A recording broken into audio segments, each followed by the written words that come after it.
Good evening, I'm Riza Diaz. This is One News Now. The Health Department reports over 1,900 new infections. That brings the total caseload in the country to more than 513,000, some 27,000 of which are still active and contagious. The virus claimed the lives of 53 patients in the past 24 hours, bringing the death toll to over 10,200. Meanwhile, some 475,000 have gotten better from the disease, with more than 7,700 new recoveries reported today. The Foreign Affairs Department, meanwhile, confirms 3 new recoveries among Filipinos abroad. The caseload remains at over 13,700, while the death toll stands at 945 and the recoveries at more than 8,800. The Labor Department said they are looking for better deployment destinations for OFWs in light of the new COVID-19 variant. Speaking with us earlier, Labor Secretary Silvestre Bello said they are looking to slow down deployment of Filipino workers to countries with high COVID-19 cases. Bello added that the agency is considering to redeploy displaced OFWs to countries like Canada and China. Yes, we look for numerous because there are so many cases now COVID contaminated, so we are slowing down deployment on these countries. Dole reported that around 60 to 80,000 OFWs are currently requesting for repatriation.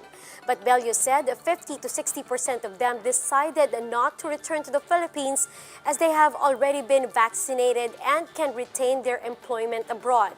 Bello noted that livelihood programs and financial assistance under the ACAP fund are available for displaced OFWs. The secretary adds that the agency is considering saliva testing for returning Filipino workers.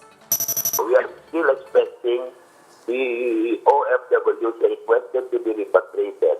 Anytime they want to be repatriated, they are immediately repatriated. The Trade Department is looking at the possibility of recommending modified GCQ for Metro Manila. Trade Secretary Ramon Lopez says they will push for a shift to MGCQ by February if the trend in COVID-19 cases improves.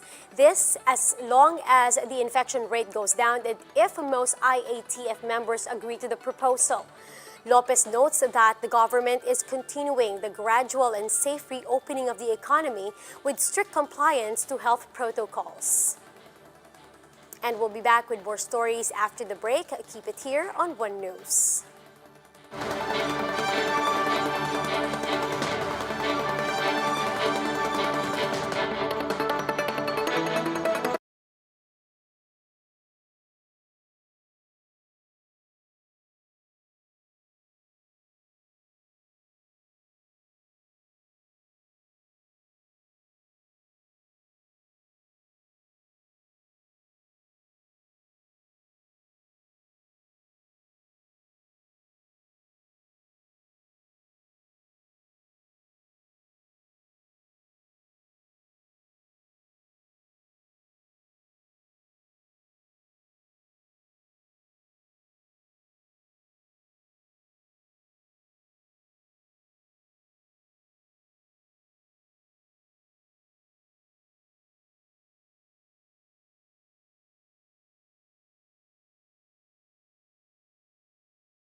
You're still watching One News Now. I'm Riza Diaz.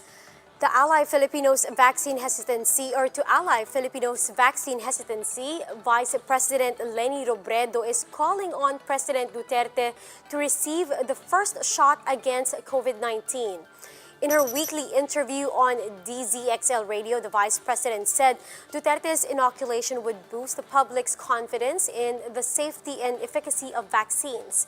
Now, should the President refuse, Robredo reiterated that she is willing to take the shot in public. This comes after longtime aide to the President and now Senator Bongo challenged Robredo to be inoculated in public. Mahalaga kasi na yung Pangulo talaga yung manguna. Kung ayaw niya, ako willing naman akong manguna. Ginawa ito sa lahat ng bansa para ma-boost yung confidence ng tao sa bakuna. Kasi marami ngayong pangamba. Marami yung pangamba sa safety nito. Robredo explained that while it's not required for officials to be inoculated in public, doing so will help ease mistrust in vaccines. Hindi naman takot yung tao, hindi naman kailangan mag-public na pagpapaturok eh. Pero dahil ang baba ng confidence ng tao, kailangan natin magtulong-tulungan para maging confident yung tao na wala silang dapat ikatakot magpabakuna. Now, in other news, communist organizations have shifted their recruitment of university students online. That's according to NTF-ELCAC spokesperson Lieutenant General Antonio Parlade Jr. Speaking to us this morning, Parlade says they continue to monitor the online recruitment of students in communist groups. This comes after his earlier claim that 18 colleges and universities in Metro Manila are hotbeds for or of communist recruitment. This recruitment right now, I think it's happening online, so wala pang face-to-face na ngayon. But that's still ongoing. The recruitment goes on, and we can monitor many of this in the websites. Parlade adds that students are not recruited directly to the New People's Army. Instead, he says, they are first convinced to join the legal front organizations of the communist groups. You are not recruited directly to join the New People's Army. You will be recruited to join these legal front organizations first, and then you undertake several courses until you are convinced to join the armed component. The University of the Philippines refutes the military's allegations that some of its colleges and offices have been infiltrated by communist groups.